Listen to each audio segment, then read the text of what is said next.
Okay. We're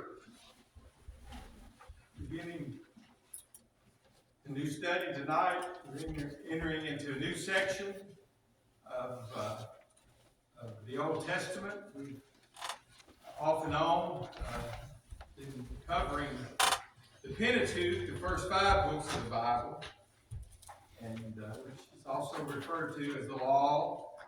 And now we're entering into a section that's known to us as the historical section.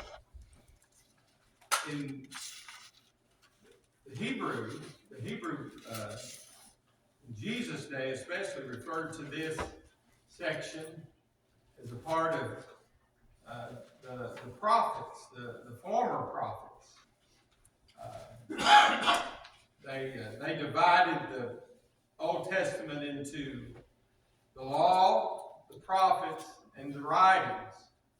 And so the books that we know as the historical books were known as the former prophets. The latter prophets being what we call prophets. Isaiah, and Jeremiah, Ezekiel, and Daniel, and the 12 minor prophets. So,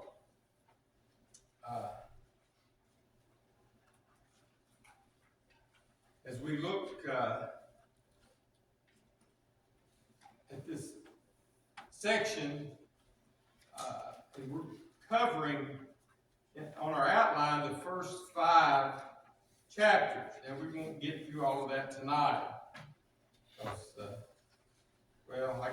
I got more notes I can do tonight, and they only cover the first 2 chapters, so hopefully we can get that far. But let me ask you this. As we look at this section, what geographical feature is central to the opening section of the book of Joshua? There's particular geographical feature. Jordan River. The Jordan River, right. The Jordan River served as the western border of the land of Canaan. And that's where they were encamped.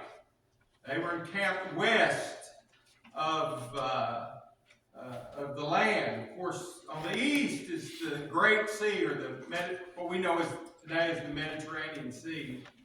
They called in that day the Great Sea. So this whole section, these first 5 chapters that concern entering the land, it's built around the Jordan. Going to the river, and going through the river, and then going beyond the river. So we break it down as to preparation to cross the river, passage through the river, and then the purification beyond the river. So tonight we're going to begin taking up that first section, preparation to cross the river, and that's as far as we'll probably get tonight.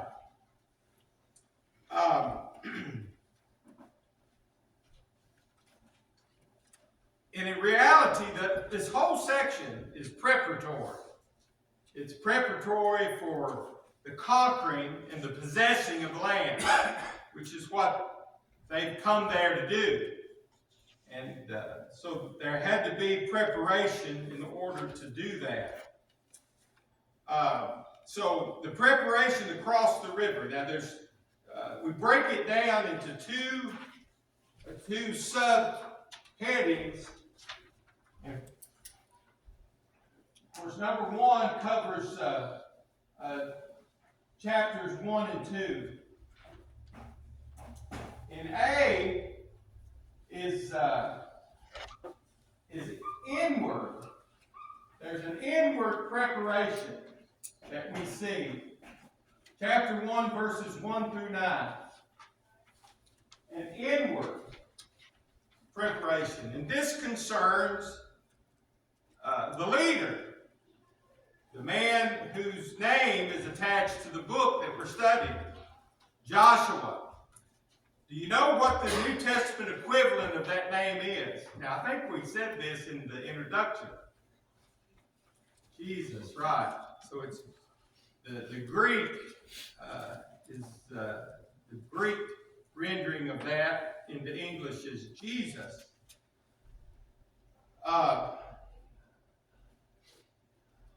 So after the death of Moses, what happened to Joshua according to verse 1?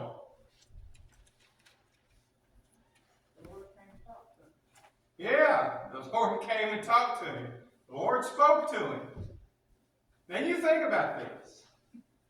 For over 40 years, Moses had been telling this group of people that Joshua was a part of, the Hebrews, that God had been talking to him. And he's conveying to them to do all this, that they're going to, that they've been in bondage. This people have been in bondage for 400 years. And he says, God says, we're going to leave. We're going to leave Egypt. They're going to leave the most powerful nation in that part of the known world. And a nation, as I said, that they've been in bondage to for 400 years. All because a man says, God told me this. But the thing is that it was backed up, wasn't it? The supernatural occurrences. And you think about this. For 40 years, Joshua had been with Moses and watching all of this and seeing all that he does, and him continuously telling them what God was telling him they needed to do. And so Moses dies. And just before his death, Moses tells him, you're going to be my successor. And then he dies. Don't you think Joshua was really relieved when God had something to say to him? Because, you think about it. And here he is, having to follow the footsteps of this man. There's Moses,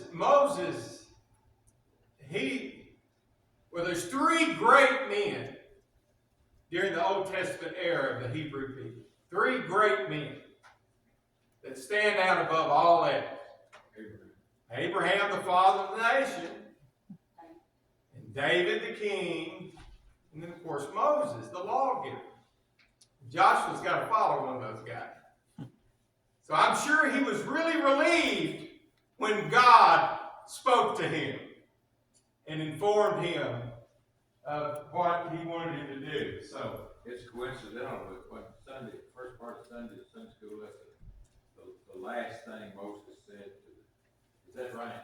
I have no idea because I wasn't here. I might remember that right. I didn't study my Sunday school. I didn't do anything this past week. Well, man. I know. I was a heathen for a week.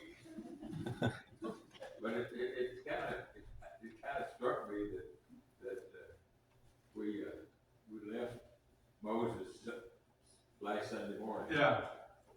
And now we're picking up Joshua, who stepped right in behind. Right.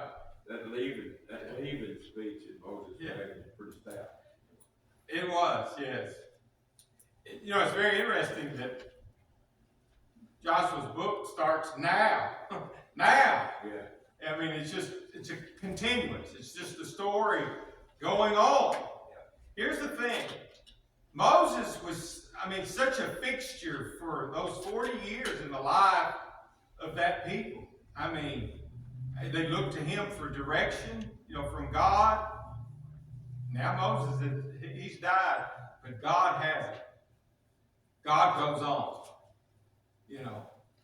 There's been great men and great women down through the years that served the Lord. They pass on, but God doesn't stop. And God's work doesn't stop just because great people die. It goes on.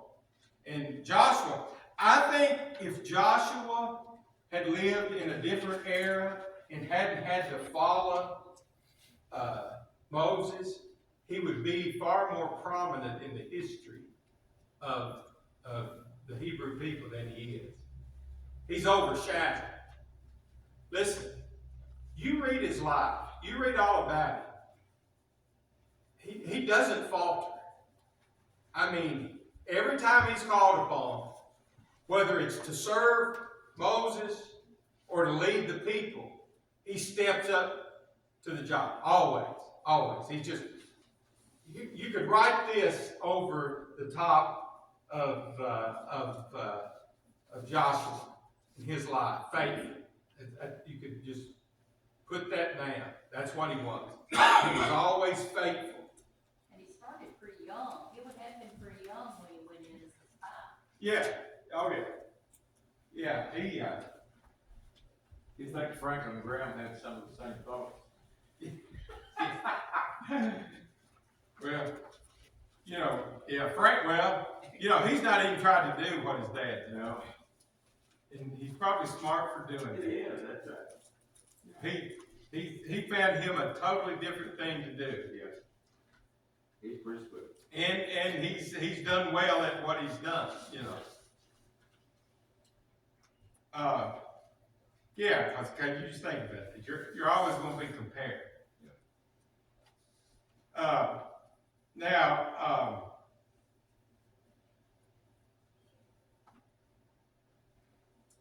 here's the thing. The Lord speaks to him. So he's going to be able to do the same as Moses. He's going to be able to say to the people, this is what God has said. And that's really the qualification for any leader of the Lord's people, is to say what God has said.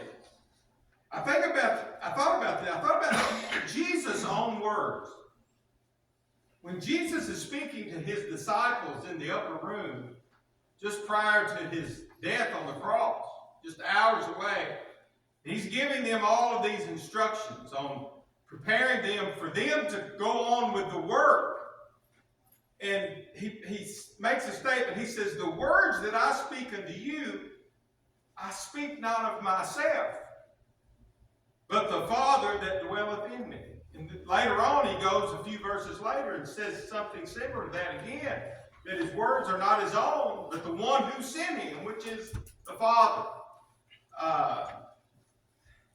Listen, that's anyone who holds a position of leading God's people better be telling them what God has said, not what they think. Which you better do. You better tell people what God has said, not what you think. And that's exactly what Joshua is going to do. He's going to follow Moses in doing that. Now, 2 through 9, verses 2 through 9.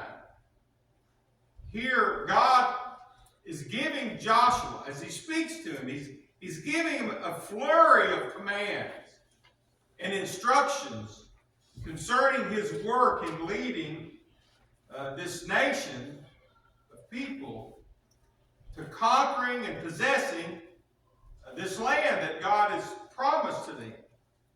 And so, as he gives these commands and instructions, along with it, there are encouraging promises that he lays out for him, which is always needed. When you're taking a position like what Joshua's about to do, it's really assuring when God makes promises on your behalf. And that's what he does here. In verse 2, he's basically just saying he's giving him the instruction for him and the people to go over into the land, to embark upon what they've come there for. That journey from Egypt that has lasted now over 40 years, it was for this purpose, to go into the land. And so he instructs them to do that. And then in verses 3 and 4, he lays out the borders of the land that he had promised to give them. And so after that, he gives his first encouraging promise. And what's the essence of that promise? Verse 5. So I understand that too. nobody will stand up to you. And he goes on really, and here's why. I will be with you. I'll be with you. This is why. It's one thing for him to say, nobody's going to stand up to you, But he goes on to say, I'll be with you. I'll not leave you. I'll not forsake you. God's the one that's going to back him up. It's And- basically repeating to Joshua what he said to Moses. It's like Exactly. he's saying the very promises I made to Joshua, I'll fulfill for you. Yes, and that is. And that's what he's doing. Giving him, in essence, the same. And, you go all the way back to in early part of Exodus when Moses is on the mount. Very similar to what God had stated. And that's what he's doing here. He's commissioning. He's giving him a direct commission, just the same as he did Moses. The mission hasn't changed.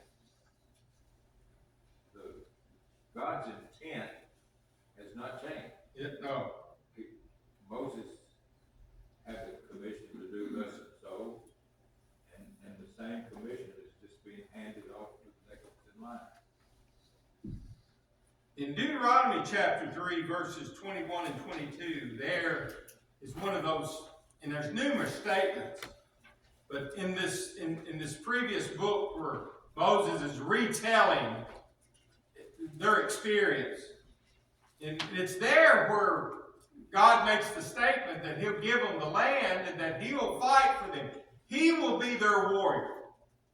And really, that's in essence what he's saying here.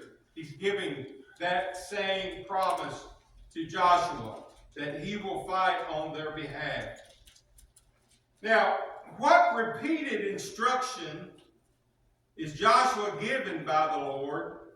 Verses 6 through 9. There's a repeated instruction for him to do. Be strong and courageous. That's in verse 6, and it's repeated again in verse 7, and then again in verse 9.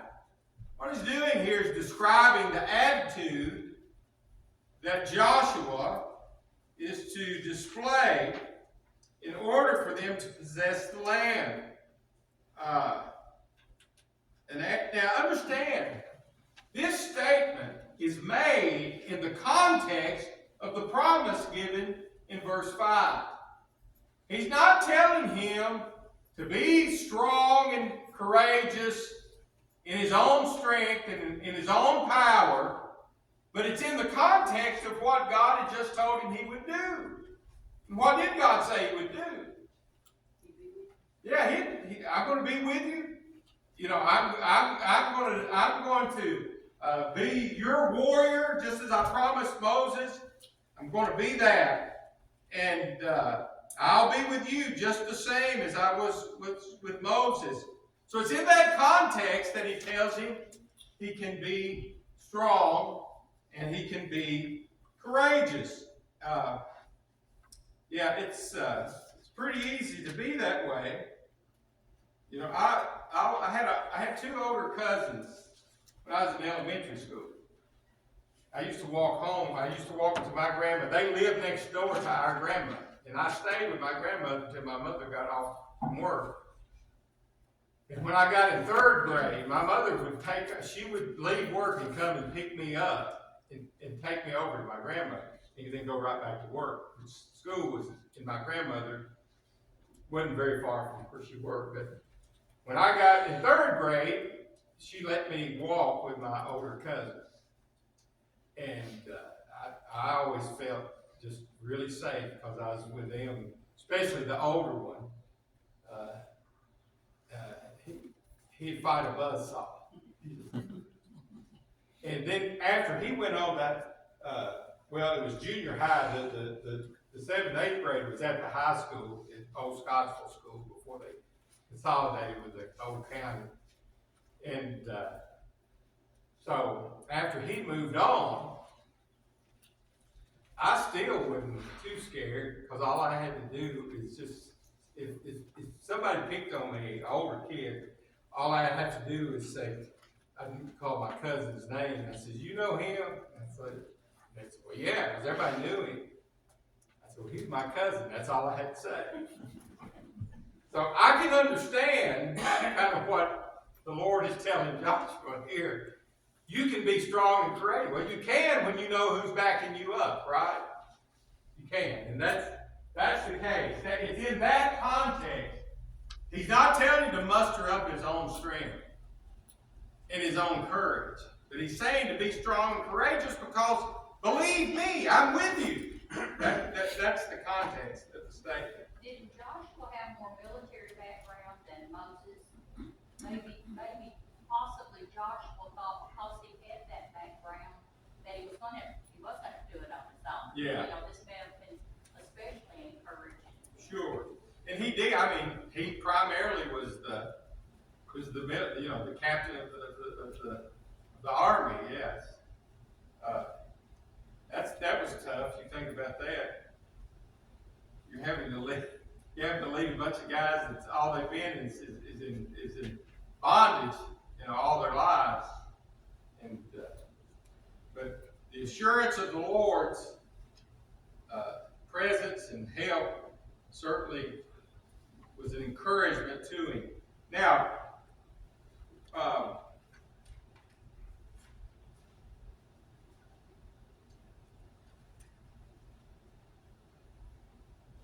so to what must Joshua turn his attention if he is to succeed in the work that God has given him in conquering and possessing the land? To what is he to turn his attention? This is in verses 7 and 8. All that is written. Yes. Which is the law. All that's written in the law.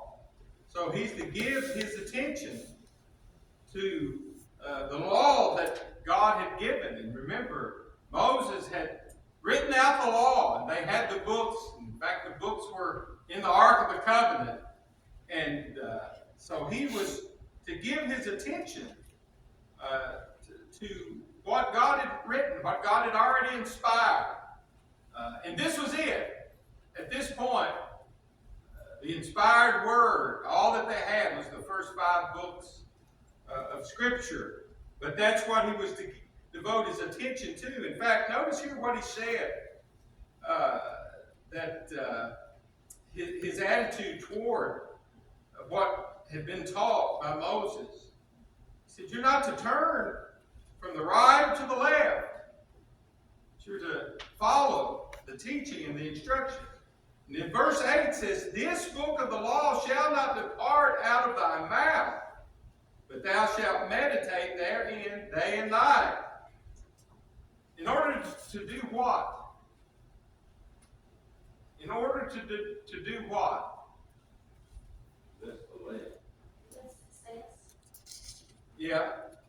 But prior to that, what would grant him that success? This book of the law shall not depart out of thy mouth, but meditate therein day and night, that you may do what? Observe to do all that is written in the book. So the purpose of the study and the meditating is to do it. It's not just to know it. And you got to know it, right? You can't do what you don't know. You got to know it. But the knowledge is not an end within itself. It is for the purpose of obedience. But these are the foundational things to his responsibility. Notice here, God has stated that they're to go into the land, and God says that He's going to be with him. He's going to cause him to be able to stand. No man will stand against him. And he gives him this promise of success. But it was not without human responsibility. He was still responsible. He was responsible to gain knowledge of the will of God from the revealed Word of God, from what God had through Moses, he was to meditate upon and to know it, and then practice what it said. And then, through this, he would be able to succeed in the task that God had given him. W. Graham Scroggie said this, speaking of this passage here. He said, these promises and conditions are the root of the Christian life and are the secret of all spiritual progress and must be appropriated by faith. We must believe these things. We must believe that God will be with his people and that God will help his people. But we also must believe that God will not do those things if we neglect him. The whole point of him in telling him to meditate and study on the Word of God is that's God's chosen means of revealing himself. God has revealed himself primarily through words, through propositions, through the written Word. And you can know no more of God than you know of the Word that he's revealed unto us. That's the means. Listen, you can't say I'm believing in God and I'm trusting in God if you ignore his Word. Because you can't know him apart from his Word.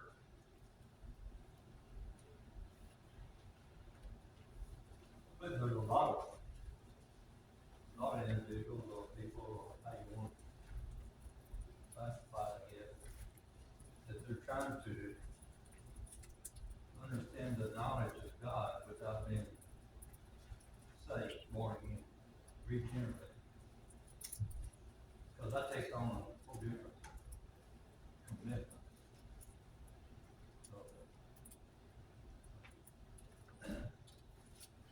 everything that you brought up so far, nothing's changed, even when Christ is here. Christ basically said, I'll never leave you or forsake you. He did. He gave the same promise to his followers. Yeah. The disciples, as they was writing the letters, they didn't carry off what Christ taught them. They might be in a different kind of layout, but it always revert back to what Christ said. Yeah.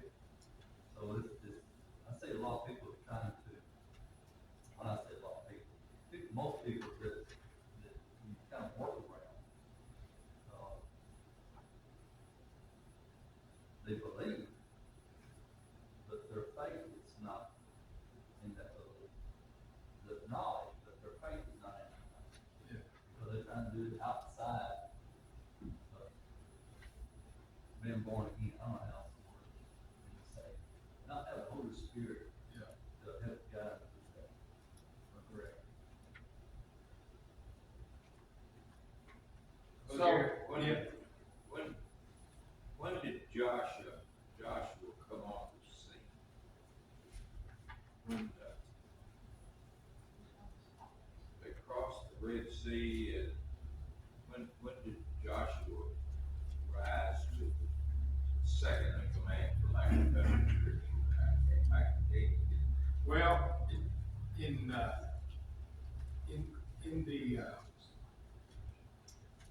in the journey from Egypt to Mount Sinai, they had a skirmish, and that's where Joshua, is mentioned that he instructs him to gather the men and to fight against the enemy.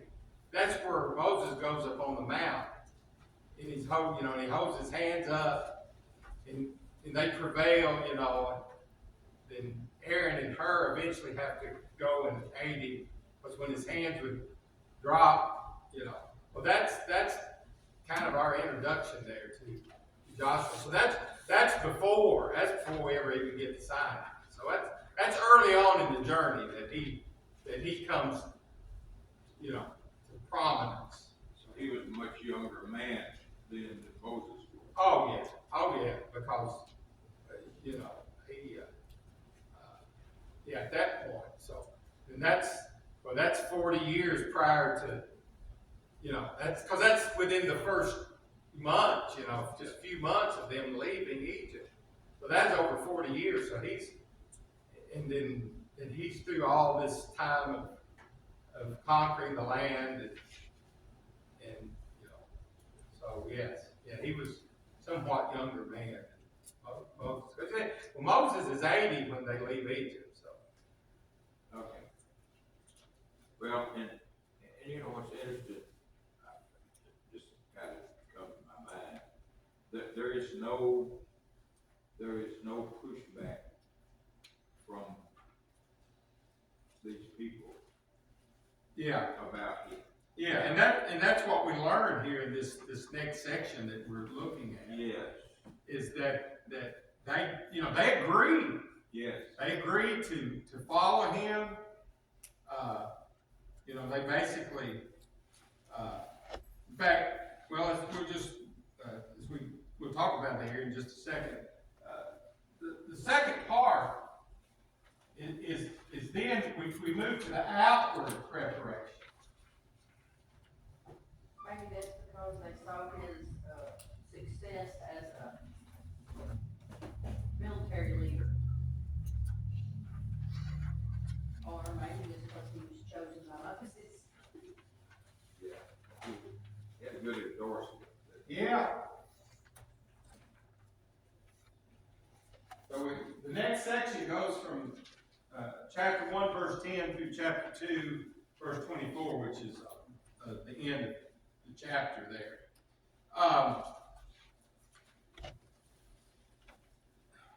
What we've seen thus far in the first 9 verses, we're seeing faith as a principle. But it doesn't stop there.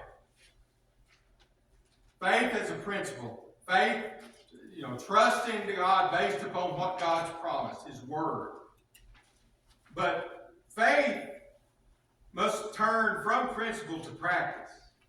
And that's really what happens in this next section. That's why we call it the outward preparation. The inward is all the basis for what he's to believe and do based upon what God's revealed to him. That's inward. But now, his faith must be seen. And that's really taught. That's taught in the New Testament, is it not? You know, James especially. And James not the only one that taught that, but James we think of especially because he put emphasis on the fact that, you know, if we just say we have faith, James says, so what? You know, we show our faith through the works that we perform. And of course, he made it very plain that faith without works is a dead faith. It's of no real value. And so, and remember what Paul said. Paul said we're to work out our salvation. Now he tells us it's God that works in, right? God does the work. He works within us, salvation, but we have a responsibility for that to be fleshed out and seen in our lives. So that's same principle. And so that's what we see taking place in this particular section that we're going to look at here. It starts with him. He mobilizes the people in this section. Verse 11. He says, he started at verse 10, he's commanding, it says, the officers to go and prepare the people. And that's really, verse 10, that's the key word here. Prepare. Prepare. God is about to lead us into the land. But we've got to prepare. Now, how important is preparation in doing the work of the Lord? Does it call for any kind of preparation? Do we have responsibilities to prepare ourselves? Well, to listen to some people, you wouldn't think so. You know, when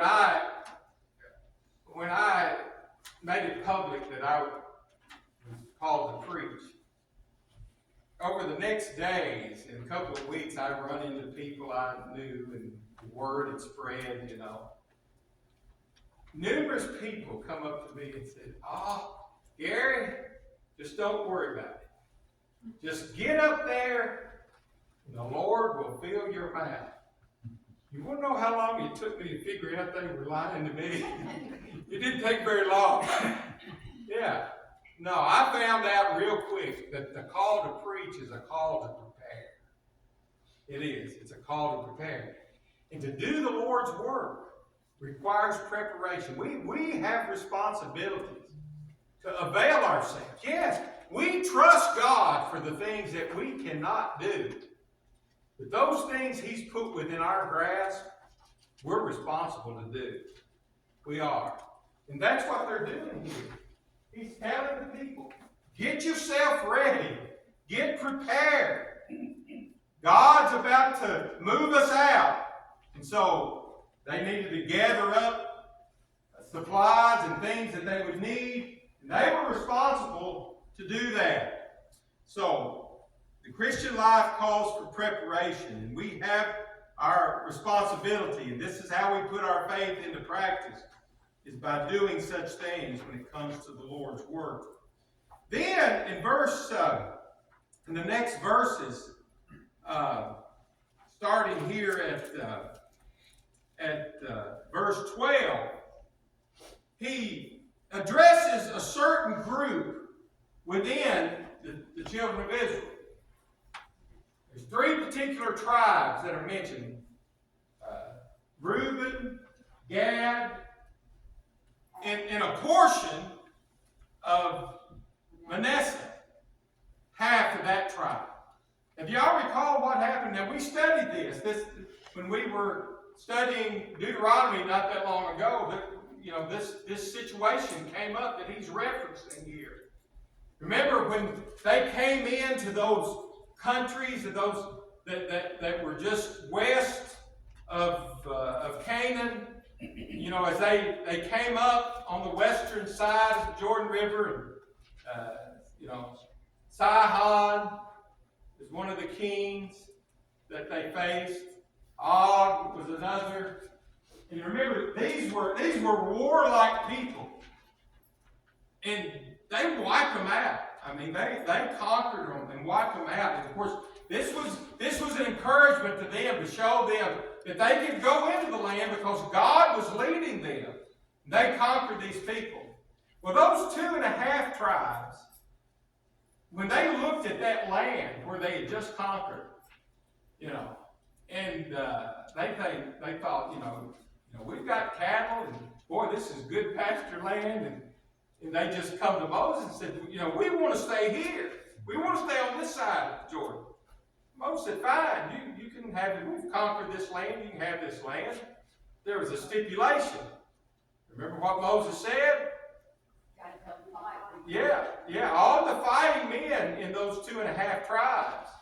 Yeah, we've helped you conquer this land. You got to go across and help the rest conquer that. And they agreed, right? Well, you know what the key word there is? Verse 12. Remember. That's it. Remember what you promised. It's easy to promise things that you know that's going to be down the road, right? Stuff that's far off, it's real easy to make the promise, right? How long have they been? Have they been there a year or two, maybe? Oh, well, thanks. I don't know. Shouldn't have to. Yeah, well, they've been there at the gate of the land. They're there long enough for Moses to tell the whole story, and then him to die, and them to mourn. They mourned, a month? Was it like, how long was it? 30 days, yeah, it's a month. And so they've been there a good while. It's been a while since they made that promise. And he's just saying, now remember what you said. So they agreed, right? In fact, what did they do? What did they say? All you command us, we will do. Yeah. And so they agreed to it. They said, in fact,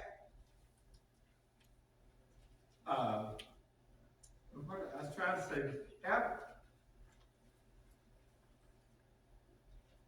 And, did they not, did they say, It's what we said to Moses did for Moses will do for you. yeah, that's what I was looking for. What we did for Moses, we'll do for you.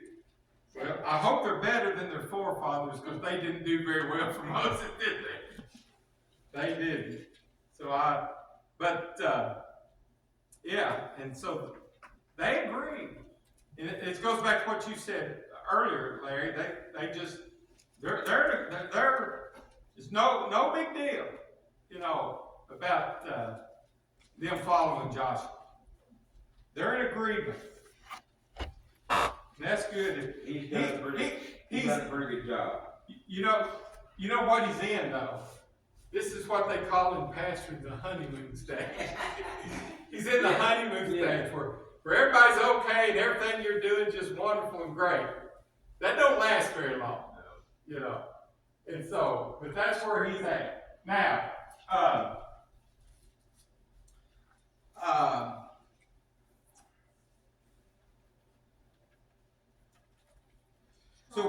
Strong and of good courage is in verse 18 also. yes, and what God has said to Joshua, Joshua has now stated himself.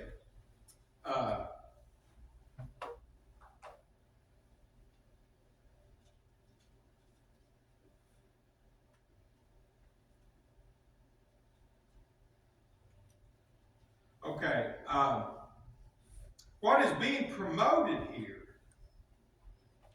with Joshua reminding them of the word that they stated, and them going over and helping their brethren gain their land.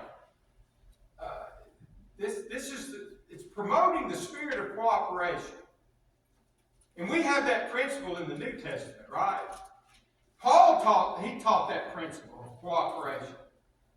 Paul's probably favorite illustration, he used it multiple times, is he liked to use the body. He used that as an analogy of the church, that the church was like a body, that it's a unit. It has different members, just like the body has different parts. We're not all the same, we're not all gifted alike, but we all are to work together in a spirit of cooperation for the same purpose and the same goal, of course, which is the glory of God, right? That's what we're working for. And so that sense and that spirit of cooperation is not only found in the Old Testament, it's definitely a New Testament principle, and that's what he's promoting here by encouraging them to go and to help their brethren. And so they're getting off on the right foot. As we like to say. Now, in chapter 2, he turns to a mission. And and this is still part of the preparation. So, in this mission, he's sending some men to spy out the land, and in particular the city of Jericho, because that's the first major enemy that they're going to face. And they're having to deal with this walled city, you know. The land of Canaan, it was not a nation. It was not a whole nation. What it was these groups of city-states is what it was. And all these major cities had their own king. Now, there would be alliances among certain of those city-states. In fact, they joined together, as we studied this book of Joshua, to fight against the Israelites. To no avail, but they do that. But they would fight one another. They'd been doing this for centuries, fighting one another. And so they were a warlike, they were trained, they were skilled in warfare. That was no doubt part of the that first generation. That's part of the reason, they didn't want to go, because they knew that these were a warlike people. So he sends these spies in. Now, I think what's very interesting to note is how many he sends. Two. Now, there's the early generation, there was 12, right? 12 was sent. How'd that work out? Yeah, there was only 2 that gave a good report.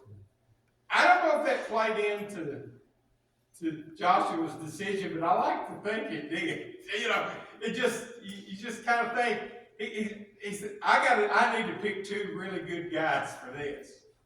And so, there's only 2 that go in.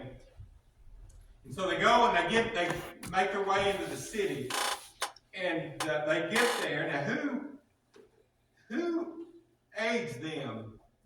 Giving them lodging and protection? Who?